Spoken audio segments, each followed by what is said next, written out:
America Meditating Radio Show, we collect wisdom, inspire each other, and empower hearts 24/7. Hi, I'm Sister Jenna. Join me and guest on Blog Talk Radio as we amplify stories that compel us to be more for ourselves and everyone else around us.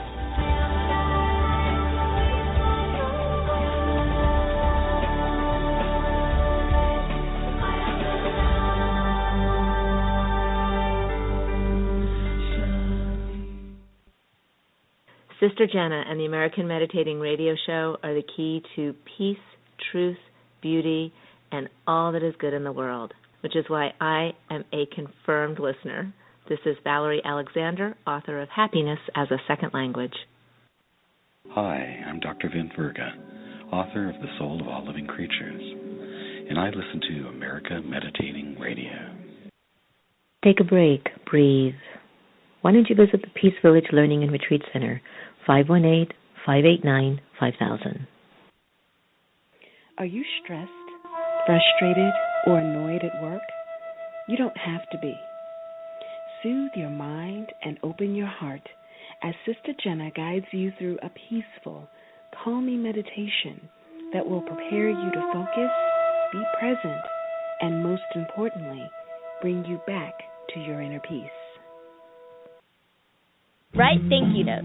Tell the truth all the time. These motivating thoughts from Randy Pausch's last lecture remind each of us to live our dreams. Be creative every day. Take a fun trip. Motivation. Pass it on from the Foundation for a Better Life at Values.com. Are you in need of a tech service company that's going to deliver the best solutions for your business? Then Atchonica is your solutions headquarters. Here we specialize in your individual needs to make sure your business shines. For more information, please call 301-417-0070 or visit us at our website at atchonica.net. Atchonica, where we deliver for you.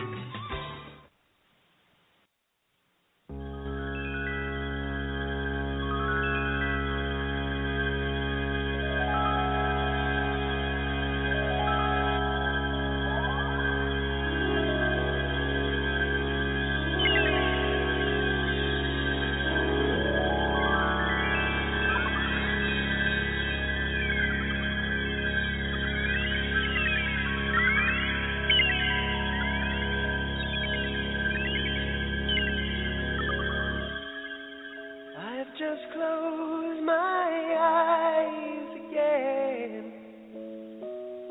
Climbed aboard the Dreamweaver train. Trying to take away my worries of today and leave tomorrow behind.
Though the dawn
Hello and welcome to America Meditating Radio. That was Gary Wright, Dreamweaver. Remember that all-time favorite? I still love that song. No matter how many times I hear it, I just keep swaying, almost like Sanatan Kaur's music. Anyway, I hope this show finds you in the spirit of wanting to be transformed, inspired, and to keep using your gifts to be in service or to be in charity. Something in which you live your life's purpose, or you start to take the steps to moving towards your purpose. You know, in our country, in the good old America, we are conditioned to believe that profits is everything. And yes, we are living in a capitalistic society, unlike in India where the generations pass on the inheritance to each generation that comes up. For example, if you're an older brother in Indian culture, it is just a get-go. It's just a known thing that you then will make enough money to take care of your younger brother, help your sister to get married, and that you take care of your mother and father. It's just a very interesting system. It's not a system that promotes like spending of money all the time, but it's a system that promotes conserving that for future in terms of for the family. And here we're saying you've got to spend in order for the economy to keep working. And so if that being the case and it's working for us, then are you spending your thoughts in service? Are you using your thoughts in service? Because maybe it's the spending and the using of our thoughts in service that will keep us feeling that we're prosperous, that we're in charity, that we're in service. I leave that for you to contemplate on, my dear friends, and hopefully you've sent me some answers to the question. Just send us messages on americameditating@gmail.com. We'd love to hear from you. Stay tuned. We're going to have Mike Mitchell, who's doing some great work with a program called Project Play Soccer. Before I get Mike on the air, let's turn the lines to our beloved Sister Gita and have her do us a reading today. Sister Gita? Good day to all of us. And courage is when one is going through a situation and yet they push themselves forward. Just a Moment, that's the title of the book, authored by a very good friend of mine from Barbados, lived in London for a long time, and look for the virtues in others is the topic. Today, I am going to experiment and make a genuine effort to see or at least one virtue in every person with whom I come into contact. I know that no one is yet perfect, so why dwell on anyone's defects?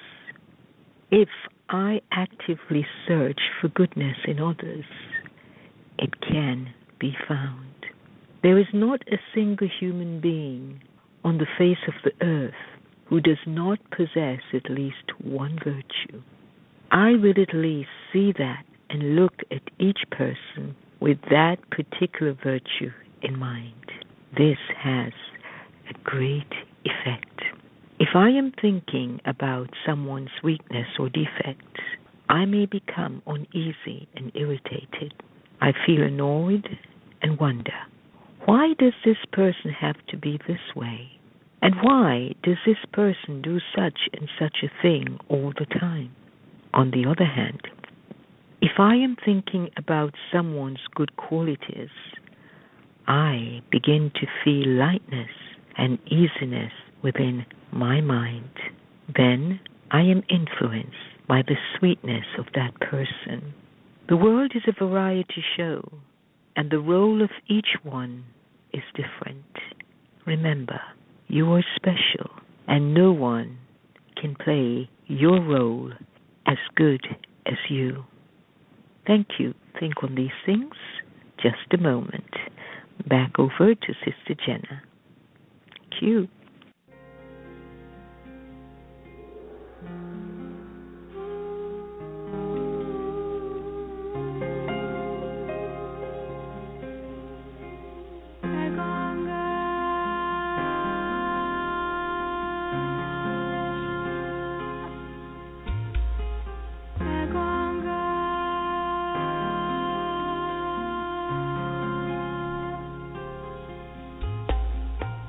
Ganga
Welcome back. That was Sanatan Kaur on her CD, which is entitled Sanatan Kaur. The American Meditating Radio is proud to welcome Mike Mitchell. Considered himself, a grassroots philanthropist after serving as a Peace Corps volunteer in Niger, West Africa for over 30 years. Mike, unfortunately, his enthusiasm and service and inspiration alone just wasn't enough to make his dream a reality. But with the help of generous friends and supporters who believed in his vision, Project Play Soccer later became his reality.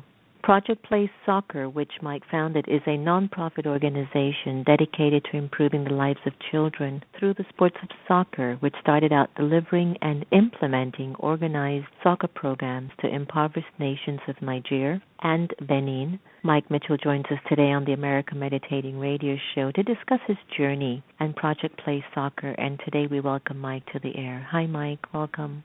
Hi, sister. How are you? Nice. How meaningful to be doing what you're doing. This is so powerful, isn't it? I just sound like your previous speaker was talking about a mission in life, and to find that, it takes a while, it takes a lot of dedication inside, because I had to clean up my own act first, and once I did, it became very clear, and it makes my life worthwhile and meaningful. Well, let's get right to it. Project Play Soccer, it's a mission, and we'd love to learn a little bit more about what it's doing and in what way has it changed lives. When I joined Peace Corps in 1983, my best friend said, "You're going to one of the poorest places in the world, bring soccer balls." And, of course, I'm a soccer player, and I love the game, and I brought 15 balls with me. And in 1984, the worst drought that I have ever experienced, it was off the scale suffering. I just remember the first time I took the balls out. During that time, we had instant smiles, even though people were hungry and it was destitute. But I remember how I felt for a few minutes, and I watched the kids smile, and I realized that this ball is a very powerful tool against poverty and violence because it gets their attention. And then as I kept the idea going, I wound up playing for the local men's team, and they didn't even have a ball. We wound up winning the national championship, and I met the president, and then after the game, the president looked at me and said, "Look how the ball brought us together today, Mike." And that was the beginning of it. And then for over the years, I realized that I had to keep going with it no matter what, and I did my thesis, and then I kept trying, and back before the internet days, it was all mail and sending out, pleads and asking for help without it wasn't very much comeback at that time, but eventually people started listening, and I wound up recently, up to date, we've brought over 18,000 balls to West Africa, and what we do, we've hooked up with another NGO called Pencils for Kids, and now 3 new schools were built between 2008 and 2011, and the kids now will go to school because they know they get to play. And if a kid has a ball, take a gun. Mm-hmm. And my old village, Difa, which is next to the border of Nigeria, has been ransacked by Boko Haram, but the kids still want to play, so they're not being recruited. So I realized that what we're creating is an opportunity to create empathy and compassion for the privileged, because the privileged are the ones that have food, and they're the ones that are running the school, creating the opportunity for the kids to come to school, and the ball is the magnet. Wow, what a beautiful story. Trying to even serve in those areas have never been an easy task. The UN continues to struggle, and governments continue to struggle, because it's not that it's hard to do, Mike. I really believe ending poverty, ending violence, it's just a thought away. The issue has been, how do we end the greed factor inside of souls that really gets to the point that it compromises the life of another? And we've seen that with Boko Haram that just happened recently, which is an awful story, and yet what it's symbolizing to us is the inner turmoil and the inner violence that those souls are living under, and maybe the greed factor that is behind such atrocious acts of humanity. So when you're working towards, I'm not going to say end poverty, let's say reduce poverty and violence, it's a huge undertaking. How does the soul of Mike feel about the service that he's taken on And do you feel that the impact has been overwhelming?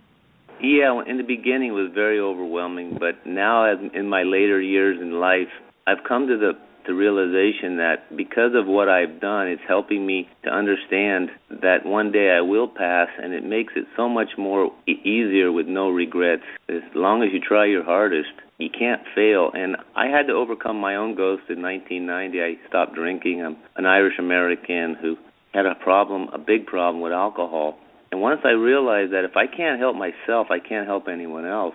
And in terms of the greed factor, I agree with you 100%. As we're about to open a place in Northern California next to Santa Cruz in the mountains, 250 acres. My parents gave me an inheritance, and I didn't even know about it. And we're going to trade it all in, and we're going to create a place where we're going to put the privileged kids with the underprivileged kids. And we're going to show through a natural flow how you can create empathy for those kids who don't have anything just by playing with them.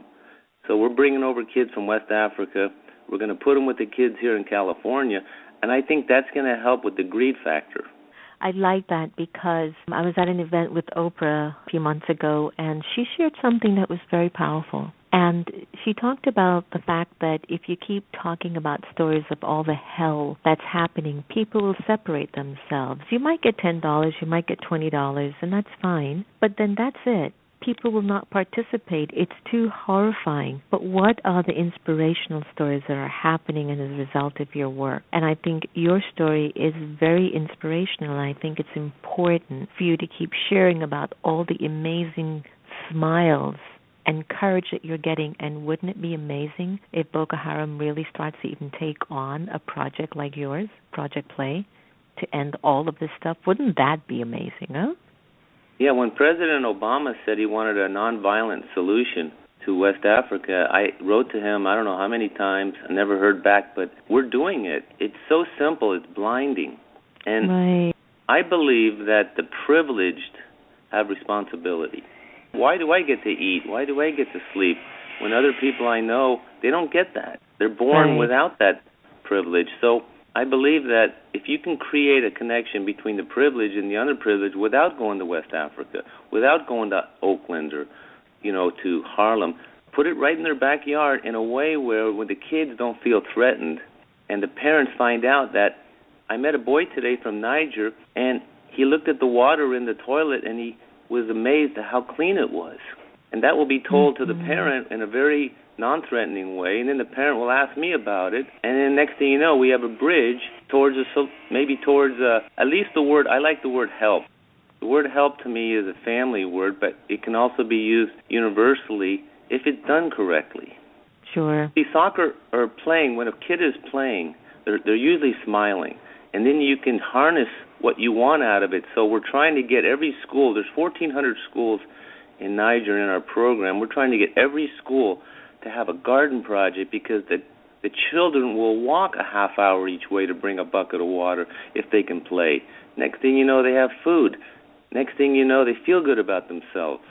And the next thing you know, you have understanding that it wasn't there before. And there's meaning, and there's connection. I understand so soccer ball, Pele said in 2006 at the World Economic Forum, the ball is a powerful tool. And I didn't realize it until I started actually doing the work and doing the research on what happens when a child smiles. Right there, you fill it up with what you want to fill it up with, and hopefully it's the good stuff. I hear you. So how do you take care of yourself? How do you sustain your inner being? Yoga. Good, because I've always found that to be so important. I know that when I got onto the field of doing something as big as reducing sorrow in the world, I had to find within my own being a way to keep my sorrow reduced so that I could continue to be of service to others, and it's so important to do that. You're reminding me of a project I did a few years ago, and it still exists. It's called Kites for Peace, and it was when we were in war in Iraq, and we had kids from America and all around the world design kites with blessings on them fly them, and then donated them to kids in war-torn countries. And I remembered finding ways to get those kites into countries like Georgia when Russia was taking over parts of Georgia, and when Nigeria was going through issues, Iraq, and what it took to get some of those kites into those countries. But the joy in the faces of those children, it was priceless. Yeah. So even that is of service to you. I could only imagine how you feel when you see those smiles. I can't, I want to bring as many people over as I can, or get over there, because once you see it, it's like a tattoo on the soul. I get that. I get that very much, Mike. So tell our listeners, is there a way that we can assist, and maybe even if someone's listening, they can contact the White House and have them see how they can help to get your story there. I know that Michelle Obama is very interested in that particular topic, so you might need to send her the letter instead to get more of a quicker response, but never to give up on your dreams or all the good that you're doing. So just a little bit about in what way can we be of more service to you with Project Play Soccer? Well, I just finished doing a new, updating the video on our project. It's projectplaysoccer.org. And what we're about to do here is literally, I'm trying to get this piece of land.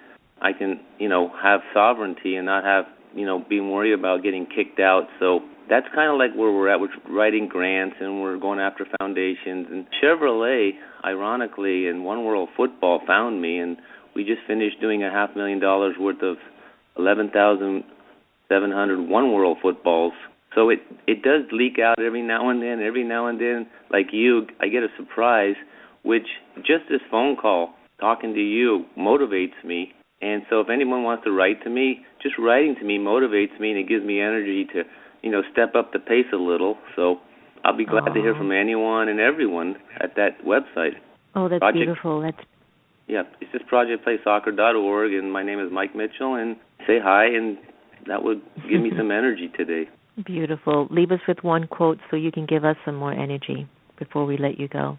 The quote I have is the acronym for the word help, and I live by this. H is for honesty, E is for energy, L is for the life we have, and P is the passion we have in our life. That's fantastic. Mike Mitchell, thank you so much for the work that you're doing, and continued love and success your way. Thank you, Sister Jenna, and thank you for your service. Take care. Bye-bye. Bye-bye.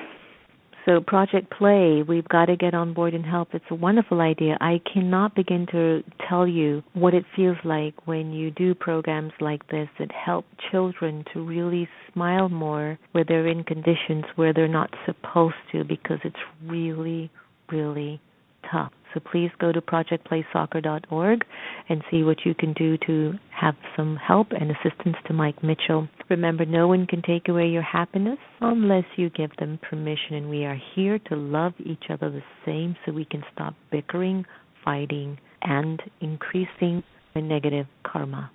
But if you're planning to change the world, my friends, change yourself.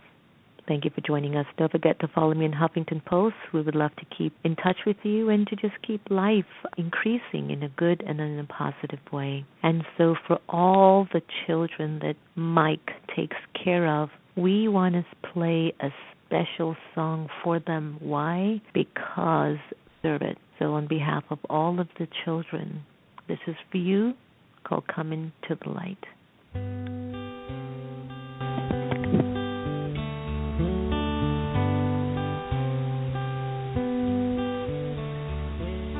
Where do I go with all these feelings and all these faces and open doors when everyone else seems so serene and I just feel so insecure? And where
the light wide open.